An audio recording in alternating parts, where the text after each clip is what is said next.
نفسك في ليلة القدر السنة دي تكون من نصيبك؟ نفسك في دعوة واحدة تغير حياتك؟ نفسك ربنا يرضى عنك بجد؟ يبقى الحلقة دي ليك ولازم تسمعها معايا للنهاية، لأنه أقرب طريق للجنة في رمضان مش إنك تقرأ قرآن وإنك تقوم الليل وإنك تتصدق كمان، لا، في حاجات تانية بتقرب طريقك للجنة، ومن أقرب الطرق دول بجد هو أمك وأبوك. والله هي أمك وأبوك هم أقرب طريق ليك للجنة. قال رسول الله صلى الله عليه وسلم: رغم أنف ثم رغم أنف ثم رغم أنف من أدرك أبويه عند الكبر أو أحدهما فلم يدخل الجنة. يعني ايه الكلام ده؟ يعني كل واحد فينا عنده كنز كبير موجود جوه بيته وهو مش حاسس بيه. انا بقى جاي في الحلقة دي افكرك انك اياك تضيع الكنز ده والجنة من قدام عينيك. رمضان ده شهر الصفاء وشهر التسامح وشهر انك تقول انا غلطان سامحني.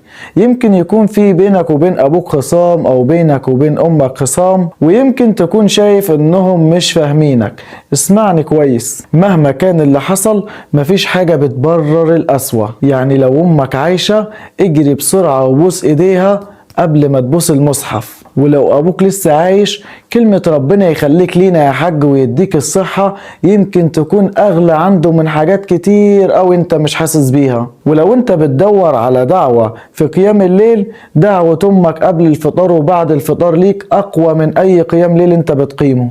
ولو بتدور على رضا ربنا بجد وصحيح فرضا ربنا في رضاهم كمان. يعني في ناس بتصلي تراويح وبتقرأ قرآن وبتعمل كل الخير بس في الاخر مش مقبول منهم. وده بسبب ايه؟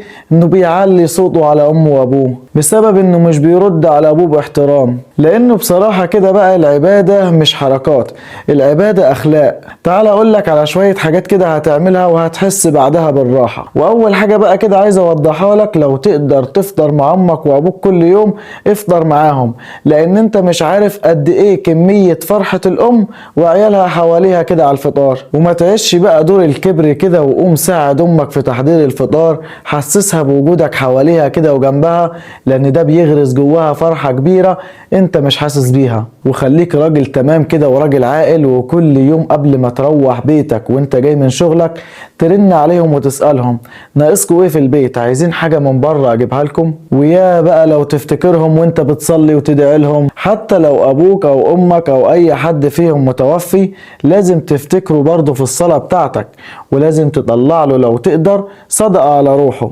وتروح تزوره في المقابر وتدعي له وتفتكره كل يوم وانت قاعد على صينية الفطار. تخيل كده رمضان يعدي عليك وتكون انت ركزت في كل حاجة إلا أهم باب للجنة وهو موجود معاك في بيتك. إياك تقوم ليلة القدر وتستنى إن ربنا يغفر لك وإنت قلب أمك مكسور منك، وأوعى تدور على الرحمة وإنت مش رحيم بأقرب الناس ليك. رمضان فرصة يمكن ما تتكررش، فكل واحد فينا عنده أم وأب عايشين. حابب أقول لك إن إنت في نعمة غيرك بيتمناها وغيرك كان نفسه فيها، فمش عايزك تضيع الفرصة دي من بين إيديك. وبكده أنا وصلت معاك لنهاية حلقة النهاردة.